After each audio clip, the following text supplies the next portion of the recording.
అసలు జగన్ రెడ్డి గారు పులివెందులకు ఎప్పుడు వస్తున్నాడంటే ఇంట్లో ఎవరొకరు సావాలి, సస్తానే రావాలా, ఒక సాగు కళ చెప్పిపోవాలా. అసలు అందరికీ తెలియదా ఇది? అకాల వర్షం, ముఖ్యంగా ఆయన బెంగళూరు నుంచి వచ్చినాడు. బెంగళూరులో భారీ వర్షం, రోడ్లలో నీళ్లు వెంట.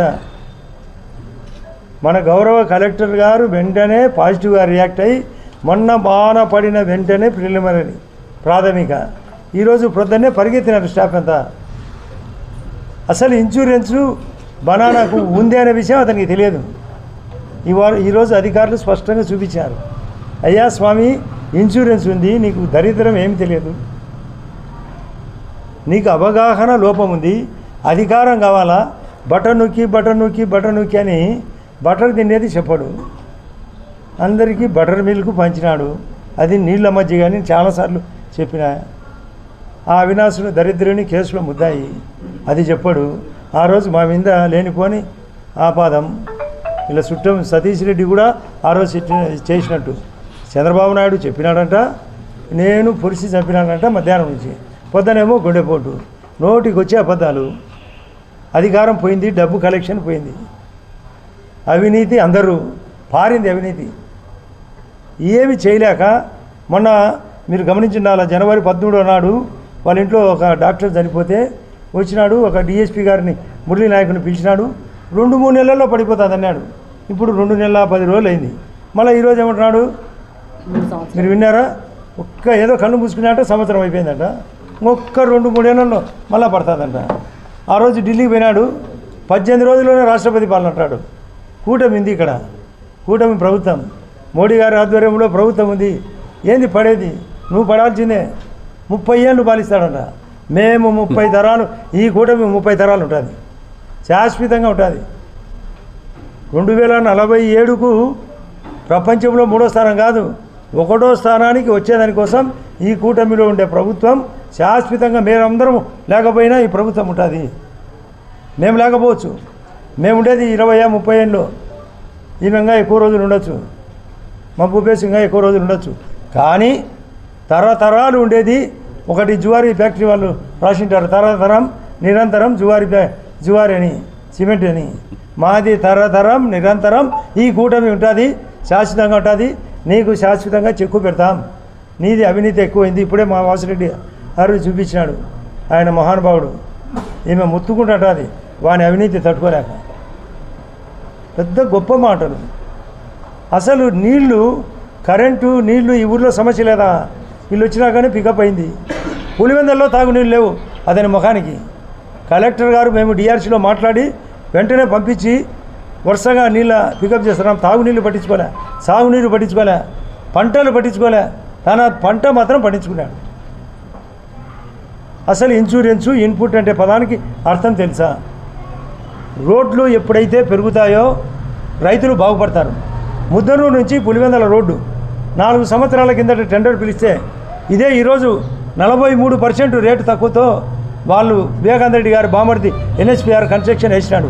దానికి రైతులకు సంబంధం ఏమంటే ఎప్పుడైతే పొలాల వెంట రోడ్లు వెంటాయో కూలీలు త్వరగా చేరుకుంటారు, వాన పడినా సకాలంలో చేరుకుంటారు, రేట్లు పెరుగుతాయి.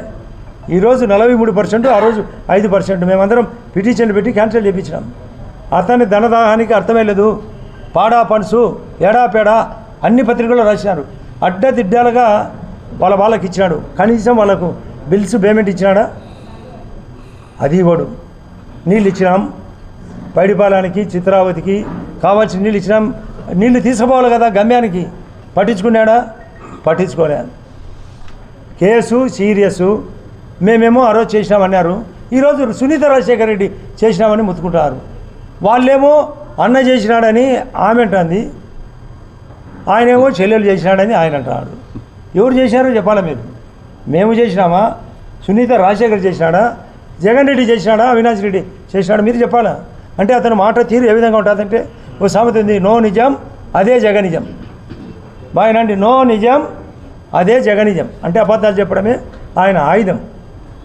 పదవులకు డబ్బుకు మరిగి మామూలుగా ఊర్లో బయట కుక్క తిరుగుతుంటుంది, అది ఆన్నే తిరుగుతుంటుంది, బలంగా ఉంటుంది. ఇంటి కుక్క ఏమో విశ్వాసంగా ఉంటుంది.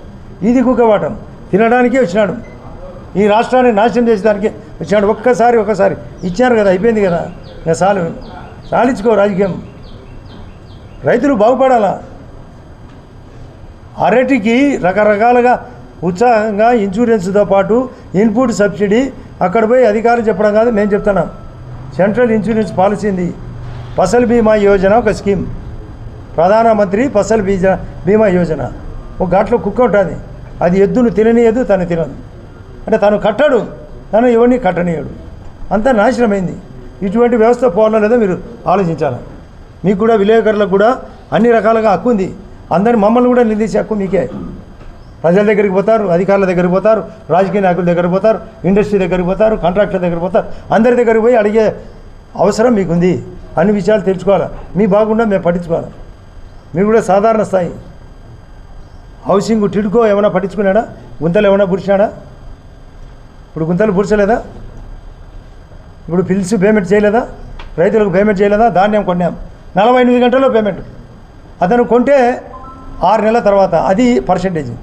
వితౌట్ పర్సెంటేజీ రైతులకు న్యాయబద్ధంగా డబ్బులు ఇచ్చామా లేదా? ఎన్ని రకాలుగా అన్యాయం చేసినాడు అతను. మేము చాలా విషయాలు మాట్లాడితే టైం ఉందంటే 2 నిమిషాలు మాట్లాడతా. పోలవరానికి పొగ పెట్టాడు లేదా? పోలవరానికి రైతులకు సంబంధం ఉందా లేదా? చెప్పాలి మీరు.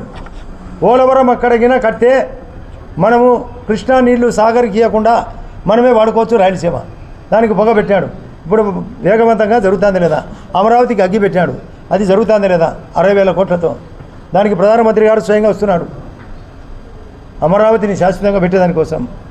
రామ్ గోపాల్ రెడ్డి, బీటెక్ రవి మీ కాన్స్టిట్యున్సీ వాళ్ళు, రామ్ గోపాల్ రెడ్డి ఎమ్మెల్సీగా మీ యొక్క పులివెందుల ఓటుతో గెలిచినాడా లేదా?